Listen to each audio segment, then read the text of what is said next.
기도합니다. 아멘. 자, 오늘은 누구든지 변화됩니다 라는 제목으로 하나님의 말씀을 나누고 싶습니다. 하나님의 손에서 변화되지 않을 자가 없다, 그런 소망과 희망의 말씀을 나누고 싶은데요. 네, 여러분은 누가 지으셨다고 생각하세요? 여러분은 누가 지으셨습니까? 우리가 성경대로 질문에 답을 하자면, 예전에는 우리가 어디로 와서 왜 살고 어디로 가면서 또 어떻게 영원히 있는가, 그런 것들에 대해서 알지 못하고 사실 그냥 태어났으니까 저희가 살았습니다. 인간이 어디에서 창조되어 왔고 또 어디로 돌아가는지 아직도 세상 사람들은 그 해답을 찾지 못했습니다. 그래서 우리가 우리의 뿌리를 알지 못하면 우리는 결코 우리의 진짜 정체성을 찾을 길이 없어요. 인생의 목적을 반드시 알아야 인간은 곁길로 가지 않는 것인데, 사람들은 인생의 목적을 알지 못하기 때문에 사람과 세상을 의식하는 삶의 노예에서 벗어날 수가 없는 것입니다. 여러분, 아무리 나를 버린 부모라고 해도 그 부모를 잃고 고아가 되거나 입양이 돼서 다른 부모를 만난 사람들도 반드시 자신의 부모가 누군지 궁금하고, 또 후에는 성장해서 자신의 핏줄인 진짜 자신의 부모를 한 번쯤은 찾게 되는 것입니다. 그것이 무엇입니까?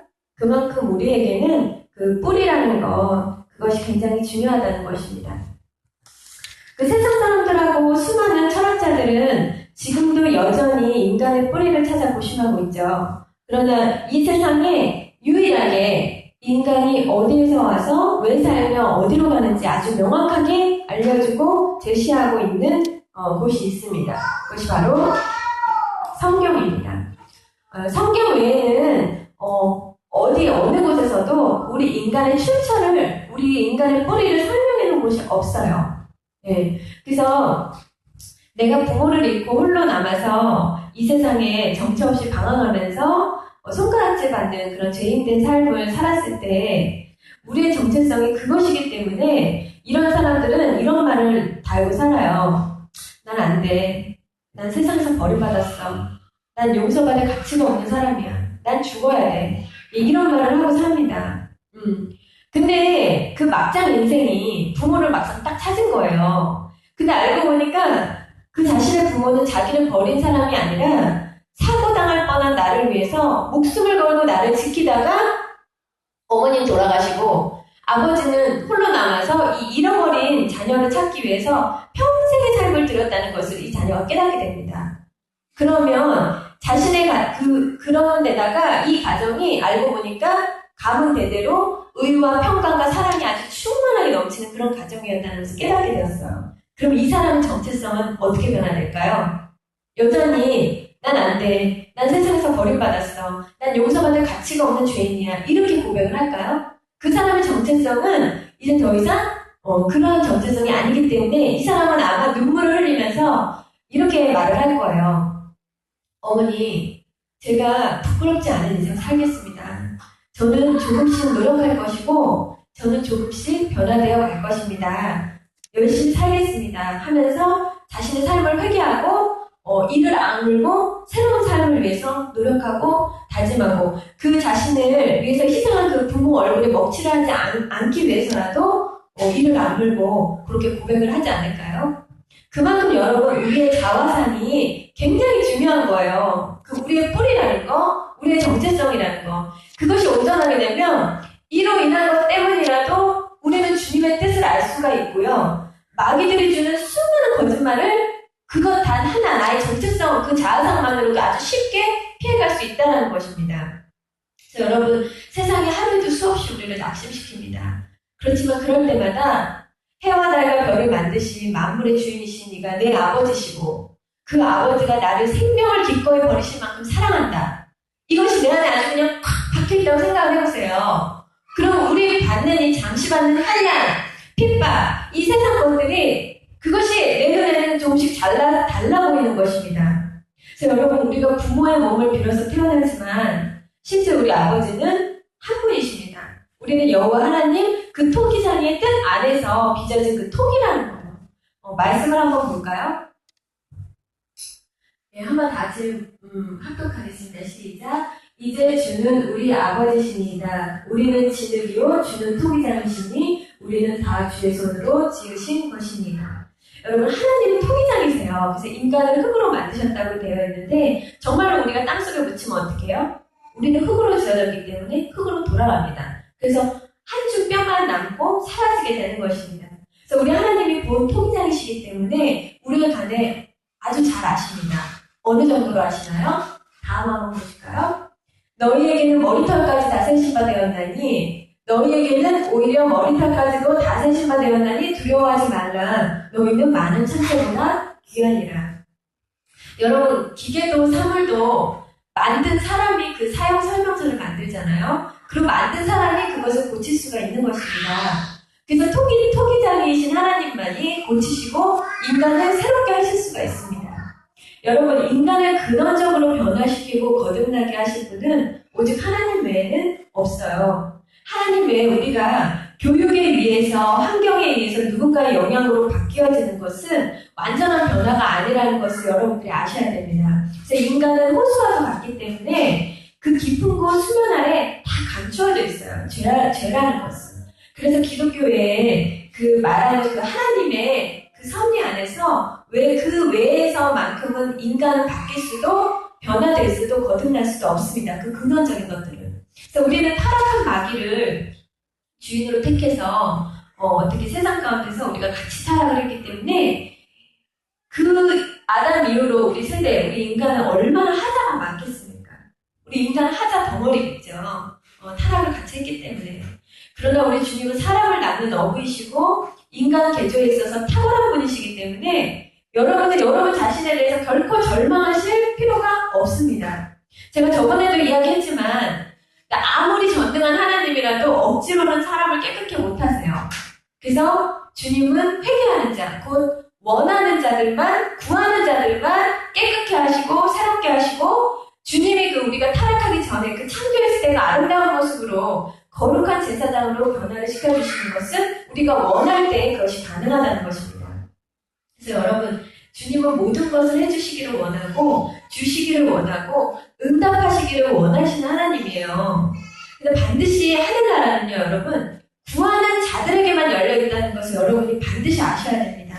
그래서 반드시 우리는 많이 침노해야지만이 많이 얻을 수가 있고요. 많이 구하셔서 꼭 여러분들이 정결케 되시고 하늘의 것을 구하시는 분들이 되기를 바랍니다. 마태복음 한번 말씀 볼까요?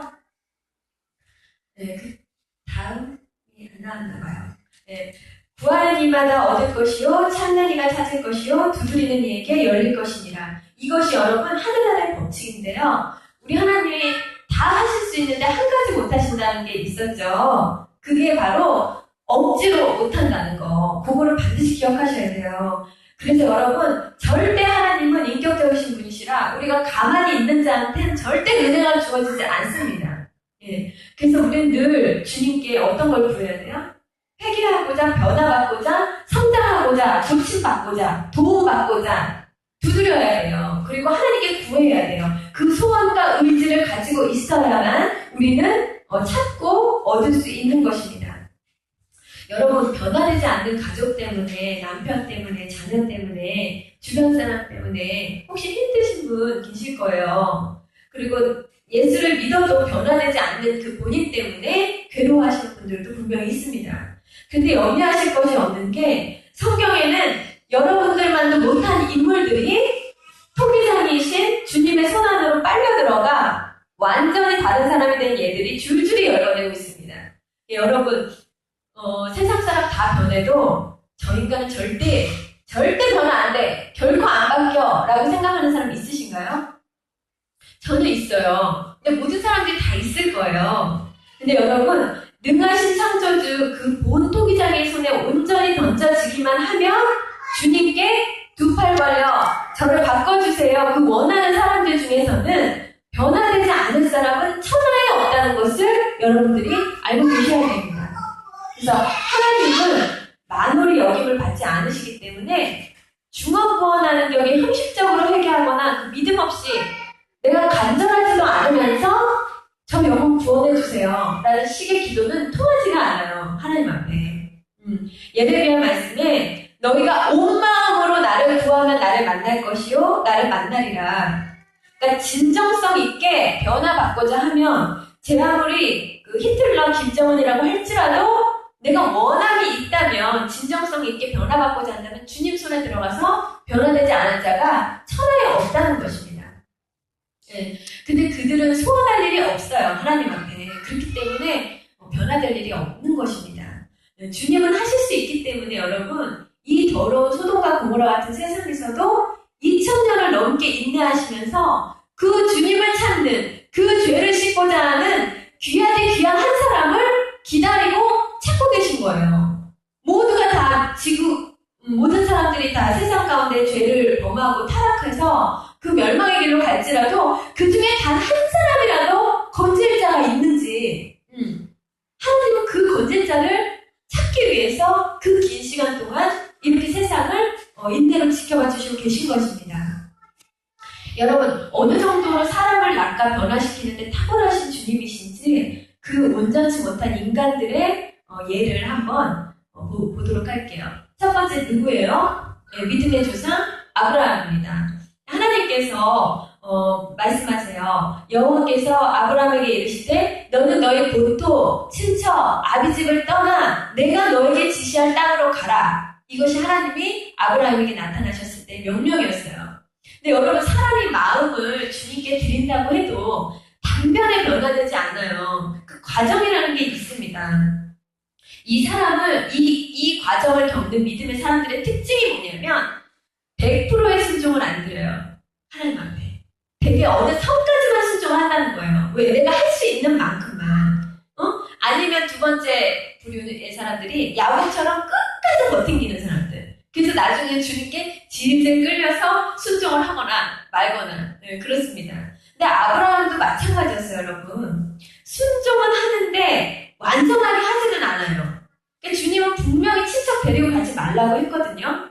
근데 아브라함이 또 정이 많으신 분이셔가지고 네, 조카 룻은 내가 좀 챙겨줘야 될 것 같은 거예요. 그래서 자기 임의대로 조카 룻을 데려갑니다.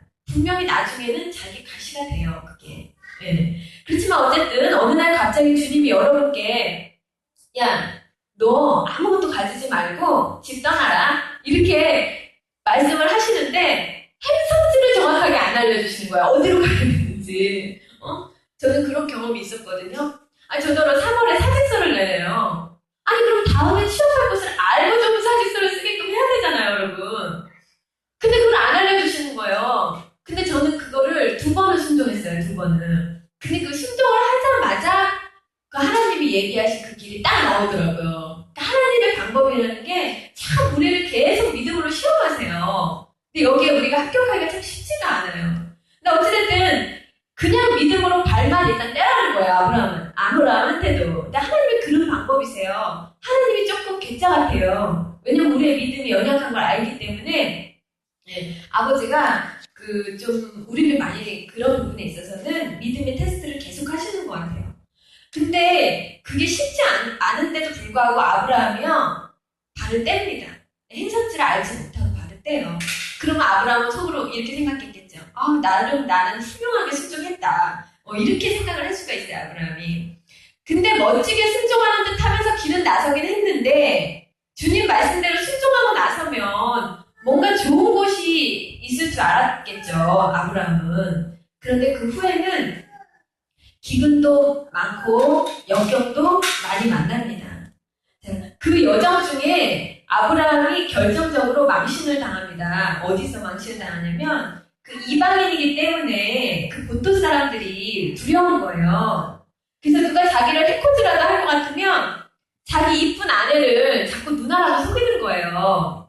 그러니까 무서운 지역만 가면 거짓말을 합니다. 그래서 여러분 우리는 거짓말하는 사람이 천국 못 간다는 거 알고 있잖아요. 그래서 회개하잖아요. 근데 아브라함은요 위험한 순간만 오면 임기응변 그냥 아내를 팔아먹는 거예요. 2번이나 자기가 살고자.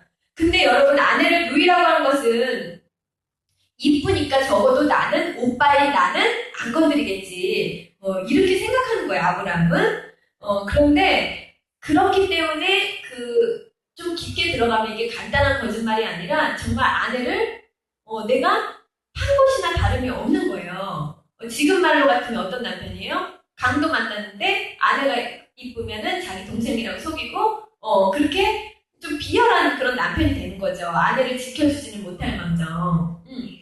우리 하나님은 주님의 자녀가 거짓말하면 제가 늘 얘기하지만 만천하에 공개를 하십니다. 그래서 다윗에게는 대놓고 말씀하시잖아요. 너가 은밀히 행한 것을 나는 백중에 드러내리라. 근데 그걸요, 아브라함이 그렇게 거짓말을 하는데 나중에 아브라함의 아들 이삭 있잖아요. 이삭도 아버지를 똑같이 따라합니다. 그래서 이삭도 아내를 2번 누이라고 속여먹어요. 무서울 때마다. 그러니까 거짓말도 내 자식이 닮는 것이니까 절대 하지 마시길 바랍니다. 그래서 아브라함이 후에 주님으로부터 믿음의 연단을 통해서 후에는 근데 어떻게 변화가 되나요? 주님 말씀에 토를 달지 않아요. 그리고 질문을 하지 않습니다. 이런 아브라함이. 그래서 그냥 해라 이러면 예스. 아들 이삭까지도 두려움 없이 토 한 번 달지 않고 주님께 던져버려요. 아브라함이. 그래서 아브라함은 주님과의 관계를 통해서 주님을 신뢰할 만한 절대적인 믿음이 생긴 것입니다. 그래서 이분은 죽이셔도 도로 살릴 수 있는 분이니까 바치라는 데는 분명 이유가 있을 테니까 하고 100%의 신뢰로 하나님께 순종하는 자가 됩니다. 더 이상 내 것이 없다는 거예요. 이 세상에. 요즘 사람들은 그렇잖아요. 아들이 죽느니 내가 죽고 싶은 심정이잖아요. 아브라함의 충성은 여러분 순교하는 그 이상의 믿음인 거예요. 그것은. 그가 더군다나 그 100세 얻은 아들이잖아요. 그렇기 때문에 아브라함의 순종은 가히 우리가 상상할 수 없는 그런 순종인 것입니다. 그래서 믿음의 조상이 된 것입니다. 여러분 신랑 중에 어떤 위험한 사람만 만나면 예쁜 여러분을 달고 다니면서 누나라고 여동생이라고 그렇게 속일 분 계신가요? 없잖아요. 그 정도로 야비한 남편은 쉽게 만날 수 없어요. 희망을 가지시고 기도하시기 바랍니다. 그 사람이 여러분의 남편이 믿음의 조상이 될 수가 있어요. 네. 그래서 베드로는 어땠나요? 제자들 중에서도 가장 두각을 나타냈던 사도 베드로는 이런 멋진 믿음의 고백을 합니다. 여기 한번 나와 있을 거예요. 주는 그리스도시요 살아계신 하나님의 아들이시나이다. 예수께서 예수께서 대답하여 이르시되 바요나 시몬아 내가 복이 있도다 이렇게 칭찬을 받아요. 왜냐하면 주는 그리스도시요 살아계신 하나님의 아들이십니다. 이런 멋진 고백을 하잖아요. 근데 그 얘기를 하고 입이 방정이라고 그 말을 하고 또 바로 욕먹을 짓을 합니다. 뭐라고 얘기해요? 주님이 3일 만에 내가 죽고 부활한 것이다 얘기하니까 베드로가 예수님을 붙들고 말씀에 의하면 이렇게 나와있어요. 항변하여 이르되 주여 그리 마옵소서 이 일이 결코 죽게 미치니 아니하리이다. 그러니까 죽지 말라는 거예요. 자기들은 예수가 왕이 돼야지 한 자리 할 거 아니에요. 그러니까 방금 전에 칭찬받던 그 베드로에게 그 주님이 뭐라고 책망을 하시냐면 사탄아 내 뒤로 물러가라. 너는 나를 넘어지게 하는 자로다. 이렇게 책망을 받아요. 그러니까 방금 전에 칭찬받고 그 다음에는 바로 망신을 당하죠. 여러분도 믿음이 충만할 때는요. 주님 앞에 막 던집니다. 그냥 막 고백해요. 막 서원하고 산이라도 옮길 것처럼 목숨이라도 바칠 기세로 하나님 앞에 막 응답만 해주시면 그렇게 하나님 앞에 막 믿음 충만하게 고백하고 서원하고 다 합니다. 근데 그리고 나서 주님의 시험이 오잖아요. 세상 염려가 오잖아요. 그럼 어때요? 언제 그랬냐는 듯이 자기 실체 다 드러내고 그때서야 주님 앞에 내가 입밥 좀 떨었구나. 나 고작 이런 사람인데 그렇게 뉘우치잖아요. 그러니까 여러분 우리는 주님이 보여주시지 않으면 자기 믿음의 수준을 절대 몰라요. 그러니까 우리 믿음이 꽤 괜찮은 줄 아는 거예요. 베드로는 그 주님 앞에 칭찬을 받고 망신을 당하고 엄청나게 부끄러운 책망을 받은 것입니다. 게다가 베드로가 또 이 입방정이 문제예요. 또 호언 장담을 하죠. 어떻게? 남들이 주를 다 배신할지라도 전 절대 주님을 떠나지 않을 것입니다. 이렇게 고백을 해요. 왜냐하면 예수님이 그랬거든요. 내가 십자가를 못 박힐 때 너네들은 다 도망가고 없을 거다. 그랬더니 베드로가 다 도망가도 나는 안 도망갑니다 주님. 이렇게 얘기를 했어요. 근데 막상 위험한 순간에 주님 딱 십자가 달리시니까 어떻게 해요? 저 사람 아니? 물어보니까 몰라. 저 사람 진짜 몰라? 모른다니까? 아니 내가 그 사람 같이 있는 거 봤는데? 그러니까 그때 어떻게 해요? 저주를 막 퍼붓죠. 막 진짜 저 사람 모른다고 그러면서 저주를 막 퍼붓습니다. 3번이나 부인을 하는 것이죠. 그런 베드로가 여러분 성령 받고 주님 손에 변화돼서 어떻게 변화됐는지 아세요? 후에? 아는 척하는 것도 힘들어했던 무서워했던 베드로가 십자가를 거꾸로 지고 순교를 합니다. 예. 육체적으로는 어쩌면 예수님보다도 더 힘든 고난을 당하면서 순교를 했는지도 모르겠죠. 주님 예언하신 대로 이 베드로가 반석이 돼요. 반석. 그러니까 깨어지지 않는 그런 반석이 되었습니다. 그래서 여러분도 의지만 드리고 주님께 요청만 하시면 원하시기만 해보세요. 그러면 주님은 여러분을 반석으로 세워주십니다. 근데 믿음의 소망이 없어요. 없기 때문에 소원함이 없기 때문에 우리에게 믿음이 안 생깁니다. 네. 여러분 지금도 수많은 크리스천들은 정욕적이고 세상적인 것들만 구해요. 하나님의 관심사를 몰라요. 그러니까 주님 이번에 이 계약만 성사되게 해주시면 주님께 일단 멋지게 11조 드리고 교회 현금 감사헌금 추가로 1억 내놓고 또 내가 불의교육들에게 몇 억 기부하고 이렇게 하겠습니다. 이런 고백들을 합니다. 근데 여러분 주님이 돈이 없으신가요? 주님은 누굴 도와주시고자 하시잖아요. 교회 재정이 필요하잖아요. 그러면 어떤 누군가를 통해서든 일을 하실 수 있는 분이세요. 근데 주님은 다 하실 수 있습니다. 그러니까 주님은 그러시는 거예요. 네가 안 해도 할 자 많어. 야 나는 그런 거에 관심 없고 너는 이거 고치고 이 부분 회개하고 내가 너한테 원하는 것은 이거니까 그걸 두고 기도했으면 좋겠다. 주님은 우리한테 이렇게 말씀하시는 거예요. 근데 주님을 만난 적이 없는데 이런 사람들이 아나요? 하나님이 나에게 원하시는 그 뜻을 몰라요. 그래서 여러분 제가 말씀드리고 싶은 건 인본적이고 필요적인 현실적인 기도를 하지 말라는 게 아니에요. 여러분 우리는 기복신앙이나 뭐나 하는데 저는 주님께 현실적인 기도하는 거 절대 잘못됐다고 보질 않아요. 저는. 왜냐하면 저는 정말 너무 가난해서 돈이 없을 때 전 주님 앞에 정말 돈을 구했고 그럼 내가 너무 아플 때 하나님 앞에 정말 아프니까 좀 고쳐달라고 기도해왔고 그게 나쁜 게 아니라 더 나쁜 건 여러분 내가 정말 원하는 건 따로 있으면서 하나님 앞에 가식적으로 나아가는 거 있죠. 내 마음은 정말 돈이 필요하면서 하나님 이 땅에 내가 누굴 전도하게 해주시고 이런 기도 그게 더 잘못됐다는 것입니다. 그래서 여러분 다 기도하세요. 저는 시시콜콜 하나님께 묻지 않는 게 없어요. 예. 최근에도 너무 저를 누가 힘들게 해가지고 아버지 저 사람 좀 바꿔주세요.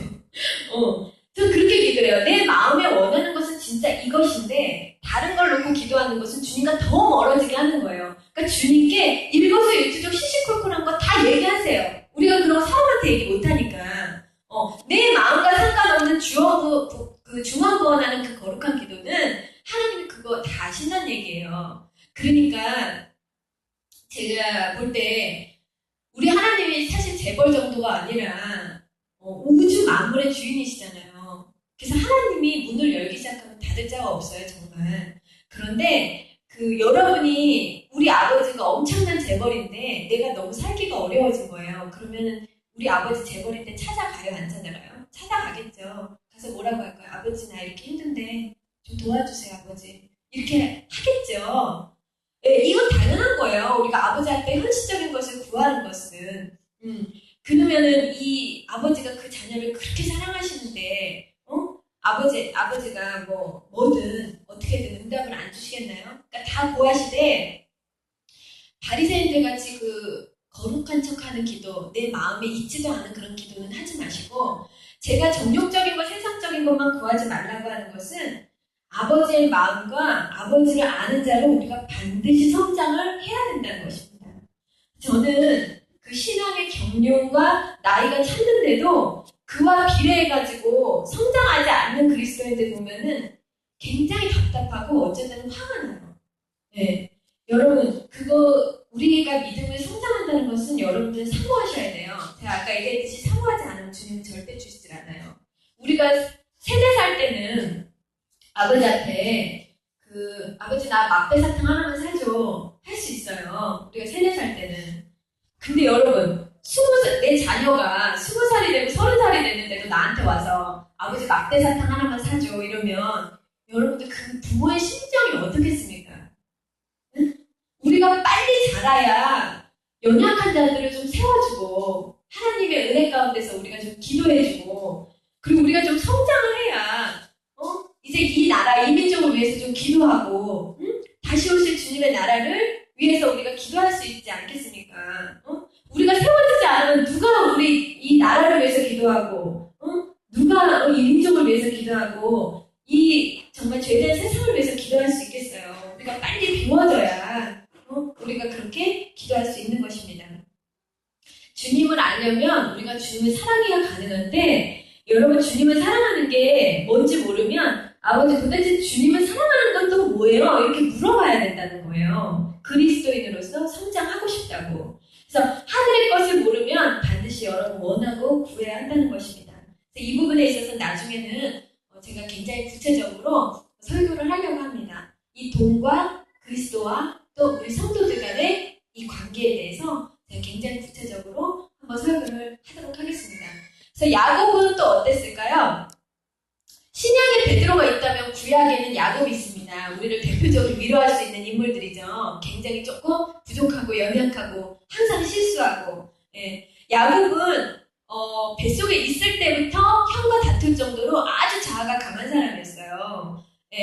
야곱이 아버지와 형을 속이고 도망자가 되었는데 그래도 주님이 끝까지 야곱을 막 찾아서 만나주십니다. 그 이유가 뭔지 아세요?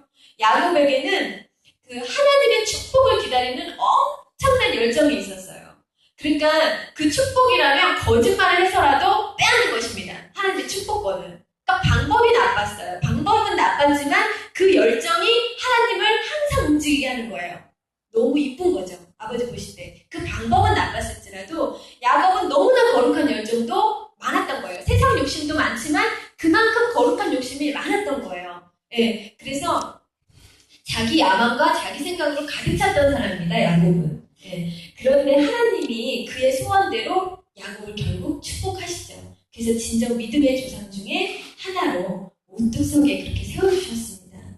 여러분도 부디 다른 것보다 하나님의 것에 대해서 우리가 잘 아는 그 팔복에 대해서 정결해지기 위해서 그리고 가짜 그리스도인이 아니라 진짜 그리스도인이 되고 싶다고 하늘의 것을 정말 많이 구하시기 바랍니다. 왜냐하면 하나님이 이런 기도도 너무 잘 들어주시거든요. 잘못되지 않은 것은 마음껏 욕심을 내시고 입을 크게 벌리셔가지고 아버지 앞에 크게 구하시기 바랍니다. 그래서 구하는 것에서 우리가 욕심이 없고 겸손해져봤자 우리만 손해라는 거예요. 왜? 하늘나라는 침노하는 자의 것이고 구하는 자에게 열려있기 때문에. 자, 다윗의 예는 어떨까요? 내 마음에 너무 핫하다. 주님이 이렇게 인정하셨던 다윗은요. 어떤 사람이었냐. 유부녀가 밤에 목욕하는 걸 보고 몰래 염탐해가지고 그 여자를 데려다가 간음을 해요. 유부녀를. 그 다음에 그 본 남편을 가장 위험한 전쟁터로 보내서 죽게 만듭니다. 한마디로 살인 계획을 세워서 사람을 죽이는 거예요. 고의성 있게. 성경을 읽어보면 그 여자의 남편이 되게 괜찮은 남편으로 나와요. 그런데 그 다윗 때문에 무모하고 허무하게 전쟁터에서 전사를 합니다. 여러분 지금으로 말하면 어떤 거냐면요. 바람펴서 남의 여자랑 간음하고 그것도 모자라서 그 배우자를 계획적으로 살인할 계획을 세워서 죽인 거예요. 그게 다윗이었습니다. 그런데 이 다윗이 하나님의 인도와 연단 안에서 아름다운 믿음의 사람으로 거듭나고 그가 왕이 되어서 이 사람이 그 다윗이 어느 정도로 회개를 하고 변화됐냐면 나중에 다윗이 이제 나이가 먹으니까 이 죽을 때가 가까우니까 주변에서 이쁜 젊은 여자의 정기를 받으라고 이렇게 옆에 이렇게 붙입니다. 다윗한테. 근데 그 다윗이 얼마나 그 일을 깊게 회개했으면 절대 그 여자들과 동침을 한다거나 그 여자들의 육체를 탐하지는 않아요. 그 정도로 여자에 대해서 완전하게 문을 닫습니다. 그래서 여러분 과거 다윗이 하나님의 사람 다윗으로 거듭난 걸 보면 진짜 누구든지 변화될 수 있다 이런 생각 안 드시나요?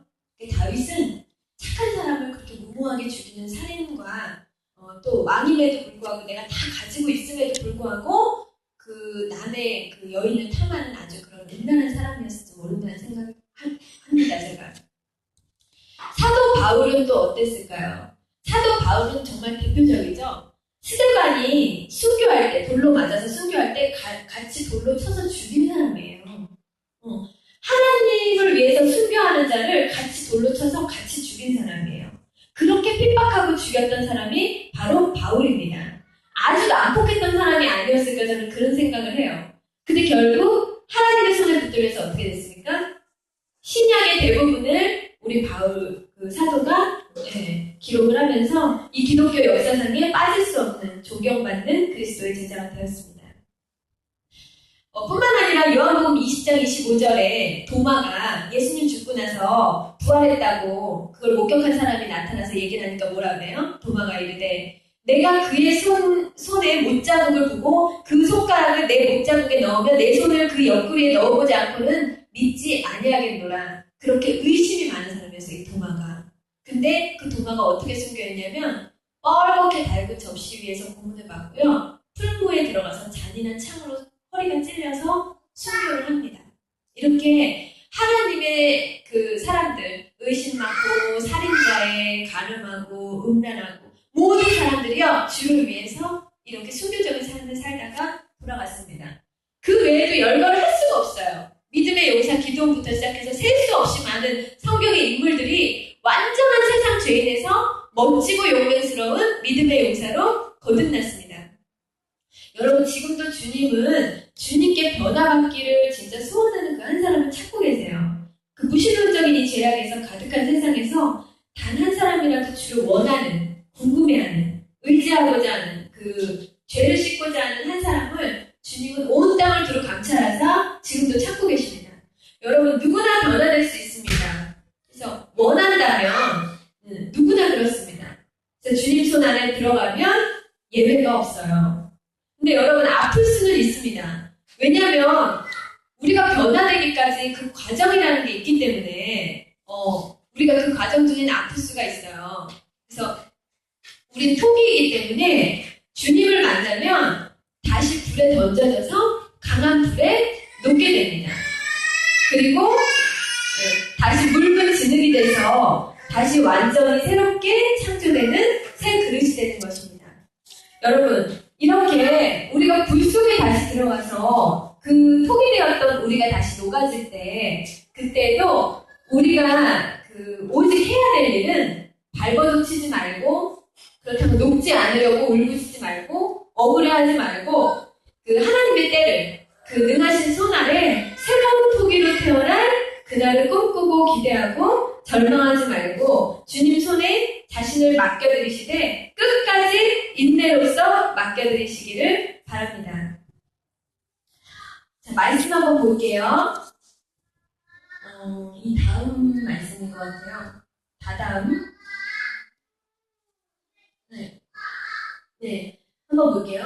큰 집에는 금그릇과 은그릇뿐 아니라 나무 그릇과 질그릇도 있어 귀하게 쓰는 것도 있고 천하게 쓰는 것도 있느니 그러므로 누구든지 이런 곳에서 자기를 깨끗하게 하면 귀히 쓰는 그릇이 되어 거룩하고 주인의 쓰심에 합당하며 모든 선한 일에 준비하게 됩니다.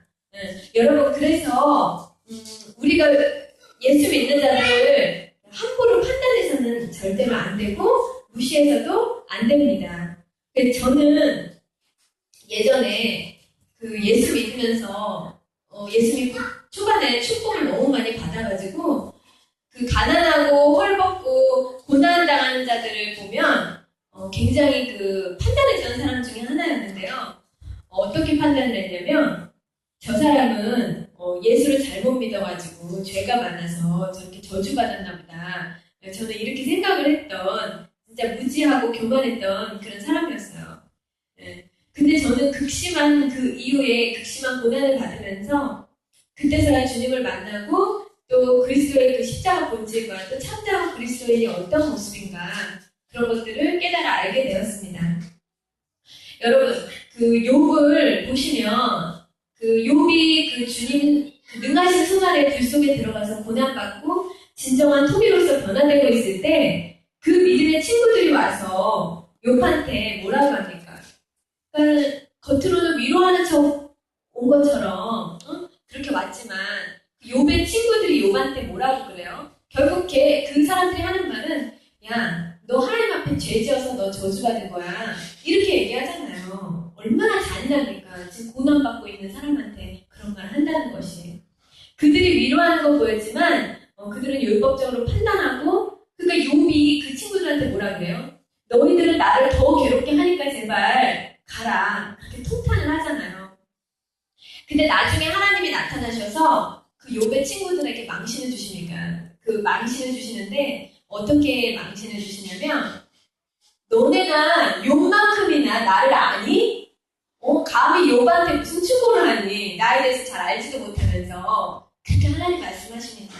그래서 우리는 그 사람과 똑같은 경험을 해보지 않고서는 절대 그 고통과 고난의 크기를 알 수 없기 때문에 절대로 그 의인의 고난을 그리스도인들의 고난을 바라보면서 절대 판단하시면 안 돼요. 예. 그것은 의인의 고난일 수 있기 때문에 내가 변화되어져 가는 고난일 수가 있어요. 그렇기 때문에 욥의 친구들과 같은 그런 미련한 행동을 하면 안 됩니다. 그래서 결국에 나중에 그 욥의 친구들의 죄를 욥이 대신 회개를 해요. 하나님 앞에 내 친구들의 죄를 용서해달라고 대신 제사를 지내줍니다. 네.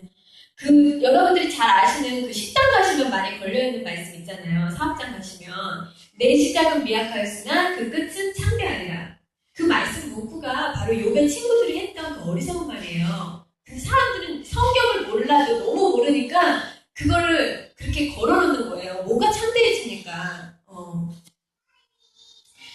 자, 그래서 여러분 어려운 가정 중에 있는 그리스도인들은 주님 손 아래 녹아지고 새롭게 재창조되고 새로워지고 있는 과정이기 때문에 우리는 그런 것들을 절대 참수하고 다니면 안 됩니다. 여기저기 다니면서 우리 믿는 자매들을 헐뜯고 걸핏하면 참수하는 거 그런 행동을 하시면 주님의 눈이 계시기 때문에 굉장히 미워하십니다. 그런 것들을. 그래서 그 참수라는 것은 우리가 남을 헐뜯고 죄가 있는 것처럼 막 꾸며서 윗사람한테 막 고자질하는 거잖아요. 마귀가 맨날 하는 짓입니다. 하나님 앞에 가서 저 여자가 어제는 무슨 죄를 저질렀는데 하나님 그냥 놔두실 거예요?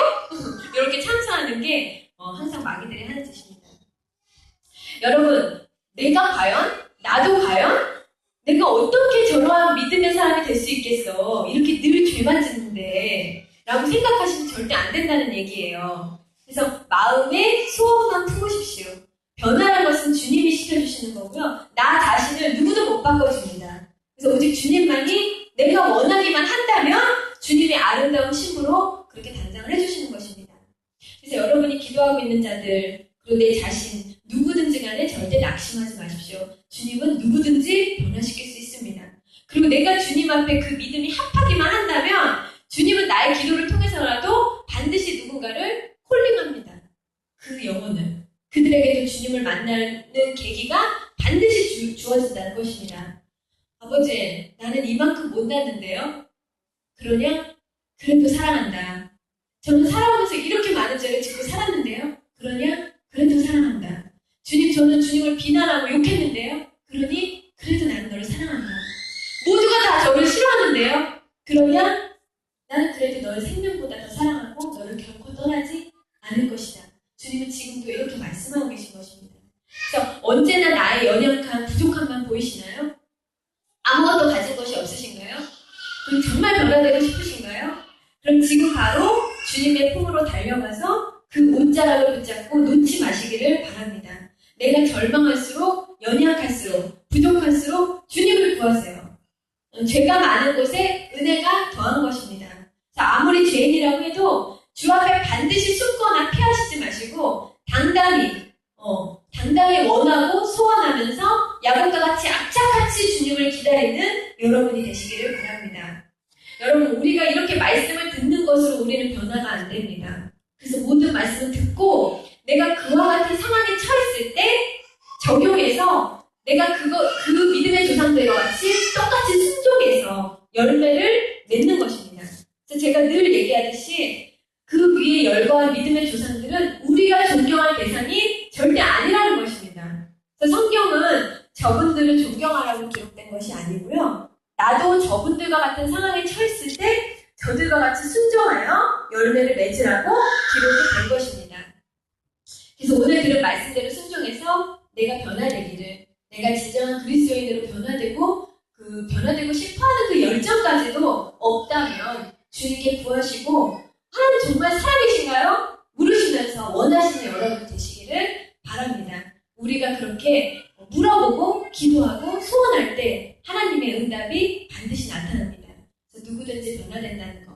그리고 변화되어서 우리는 귀히 쓰는 그릇이 되어서 내가 아닌 우리 주님이 원하시는 그 그리스도께서 쓰시기에 합당한 모든 선한 일에 준비되는 그 그릇으로 진짜 그리스도인으로 거듭나시기를 축복합니다. 나의 나됨은 오직 그리스도의 은혜라고 고백하게 되시기를 여러분들 축복합니다.